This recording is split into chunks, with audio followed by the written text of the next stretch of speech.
שיר באוויר, להאזנה הקש אחת.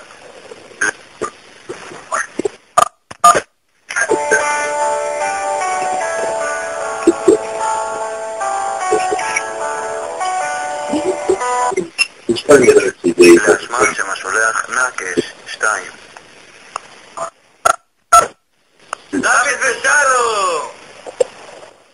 כרגע חויבתם ב-45 שקלים.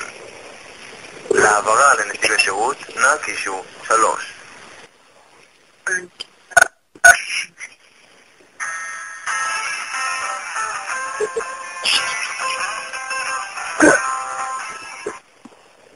שירות לקוחות בזק, שלום, מדבר ברק במה אוכל לעזור? שלום. שלום. מה זה הדבר הזה ששלחו לי, שחייבו אותי ב-45 שקל? זה לגבי המבצע שיר באוויר? מה זה כן, שיר באוויר, שמה שיר באוויר?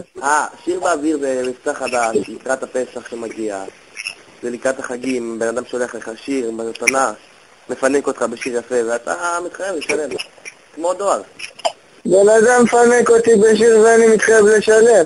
כן, איך אתה רוצה לשלם? במזומן או בכרטיס אשראי? על מה אני אשלם? תגיד לי מה, אתה שפוי אתה או מה? מה זאת אומרת שפוי? האגרה תגיע אליך בדואר. על איזה דואר אתה מדבר? תגיד לי מה, אתה בסדר בראש או מה?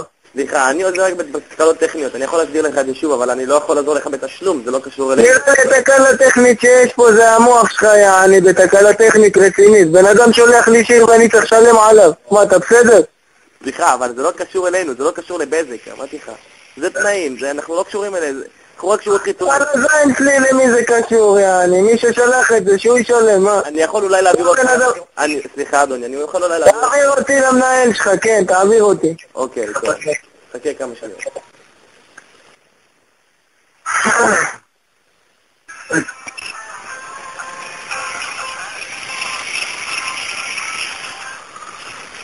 שלום, מדבר עם מסלקום, מה אפשר לעזור? תגיד לי, מה זה החרת הזה? שיר באוויר, עף באוויר, מה הולך פה? זה מבצע חדש בשביל האביב, אני רואה משהו רומנטי, שאם יש איזה מישהו שאוהב אותך, שולח לך שיר. זה אני צריך לשלם עליו, כן, שמעתי את הסיפור הזה, אבל למה אני צריך לשלם עליו? הסיבה היא פשוטה, אם בן אדם שולח לך שיר, אתה זה שנהנה ממנו, לא מי ששולח לך. אז לכן אתה משלם על זה. אני מה, אתה רוצה שתלבט עליי, לא הבנתי, מה הולך פה בקיצקט? מה שהולך פה זה תשאר לך אגרה, אתה רוצה לשלם כרטיס אשראי, זה אפשרי גם עכשיו, על הקו.